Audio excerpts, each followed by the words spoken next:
उद्धवजी ठाकरे आणि त्यांच्या पक्षानं हिंदुत्ववादापासून फारकत घेण्याचा प्रयत्न करतायत, हिंदुत्ववादापासून दूर पळण्याचा प्रयत्न करतायत।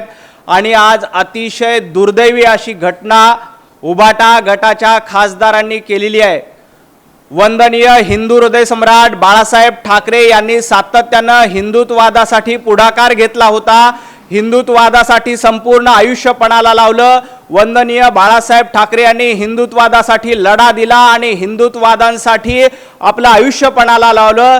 त्या उभाटा गटानं आज हिंदुत्ववादाच्या विरोधामध्ये भूमिका घेतलेली आहे। मदुराई जवळ एक मंदिर आहे, त्या मंदिराच्या टेकडीवर वर्षानुवर्ष जवळपास 14 ते 18व्या शतकापासून एक प्रथा सुरू आहे की तिथं दीप प्रज्वलित केला जातोय आणि हे दीप प्रज्वलित करण्याची परंपरा पुन्हा सुरू करावी यासाठी काही लोक मद्रास उच्च न्यायालयामध्ये गेले होते। काही लोक त्या न्यायालयामध्ये गेले असताना मदुराई खंडपीठानं पुन्हा एकदा हा दीप, जी आपल्या हिंदू धर्मामध्ये दिवा लावण्याची परंपरा असते, दीप प्रज्वलित करण्याची परंपरा असते, ती परंपरा पुन्हा सुरू करण्याचे आदेश मद्रास खंडपीठानं दिले, मदुराई खंडपीठानं दिले। परंतु त्या न्यायाधीशांच्या विरोधामध्ये जे न्यायमूर्ती आहेत GR स्वामीनाथन यांच्या विरोधामध्ये महाभियोग आणण्याचं काम इंडिया आघाडीने केलं आणि दुर्दैवानं या महाभियोगाच्या विरोधामध्ये उभाटा गटाच्या खासदारांनी स्वाक्षऱ्या केल्या। एका बाजूला हिंदूंच्या रक्षणासाठी वंदनीय बाळासाहेब ठाकरे यांनी संपूर्ण हयात घालवली आणि हिंदूंना हिंदू म्हणून जगण्याचा अधिकार मिळाला पाहिजे, राम मंदिर झालं पाहिजे यासाठी आपण सगळ्यांनी लढा दिला। आणि आज उभाटा गटाचे खासदार एका मंदिराची दीप प्रज्वलित होतोय, त्या विरोधामध्ये ज्या न्यायमूर्तींनी अधिकार दिला, आदेश दिला, त्या न्यायमूर्तीच्या विरोधात भूमिका घेण्याचं काम हे उभाटा गटाचे खासदार करतायत। माझा उभाटा गटाच्या खासदारांना सवाल आहे, अरविंदजी सावंत तुम्ही इथं सही केली, आज वंदनीय बाळासाहेब ठाकरे यांना काय वाटत असेल? वंदनीय बाळासाहेब ठाकरे यांनी हिंदुत्वाचा वसा आपल्या सगळ्यांना दिला होता आणि तुम्ही हिंदुत्ववादाच्या विरोधात भूमिका घेऊन काँग्रेसच्या मांडीला मांडी लावून बसता आणि अशा पद्धतीनं हिंदू विरोधी भूमिका घेण्याचं काम करतायत आणि सही करता। आज बाळासाहेब ठाकरे असते तर या खासदारांच्या पेकाटामध्ये त्यांनी लाथ घातली असती, कारण कधीही बाळासाहेब ठाकरे यांची अशी भूमिका नव्हती की अशा पद्धतीनं हिंदू विरोधी काम खासदारांकडनं करावं।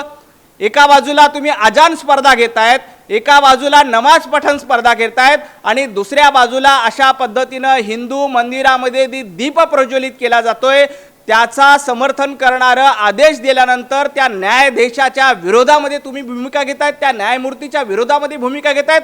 उभाटा गटाच्या खासदारांना याबद्दल लाज वाटली पाहिजे। वंदनीय बाळासाहेब ठाकरे असते तर आज या सगळ्या खासदारांना पक्षातनं बाहेर काढून टाकलं असतं आणि त्यांना सांगितलं असतं की तुमची जागा आमच्या पक्षामध्ये नाही, कारण जो हिंदू विरोधी आहे, जो आपल्या धर्माच्या विरोधात आहे, देव देशाच्या विरोधामध्ये जो आहे, त्यांना या पक्षामध्ये स्थान नाही असं वंदनीय बाळासाहेब ठाकरे यांनी कडकडून सांगितलं असतं। परंतु दुर्दैवाने आज वंदनीय बाळासाहेब ठाकरे यांचे विचार पुढे नेण्याचं काम उद्धवजी ठाकरे करत नाहीत। माझा उद्धवजी ठाकरे आणि आदित्यजी ठाकरे यांना देखील सवाल आहे, आपण वंदनीय हिंदू हृदय सम्राट यांचं नाव घेतो, आपण बाळासाहेब ठाकरे यांचा फोटो लावतो आणि त्यांचे विचार पायदळी तोडवण्याचं काम उद्धवजी तुमच्या पक्षातले खासदार करतायत।